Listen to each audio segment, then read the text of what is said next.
মাতঙ্গিনী হাজরা শহীদ হয়েছিলেন। আমরা প্রত্যেক বছর 9ই আগস্ট পালন করি তমলুকের বানপুকুরে, এবং গোটা ভারতবর্ষ জুড়েই পালিত হচ্ছে।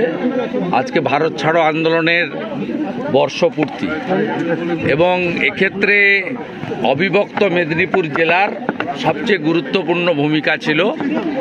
আজকের এই আন্দোলন শুরু হয়েছিল সর্বাধিনায়ক সতীশবাবু, সুশীলবাবু, অজয়বাবু, রজনীবাবু, মা মাতঙ্গিনী হাজরা এদের উদ্যোগে, এবং এর ফলশ্রুতিতেই 17ই ডিসেম্বর 1942 তাম্রলিপ্ত জাতীয় সরকার প্রতিষ্ঠা হয়েছিল, যে সরকার 22 মাস 17 দিন ধরে সমান্তরাল সরকার হিসেবে কাজ করেছে, এবং যে সরকারকে ব্রিটিশ অর্থশক্তি, পেশিশক্তি, রাজশক্তি দিয়ে দমাতে পারেনি, যে সরকার গান্ধীজির আহ্বানে আত্মসমর্পণ করে সরকারকে অবলুপ্তি ঘটিয়েছিল 1944 সালে।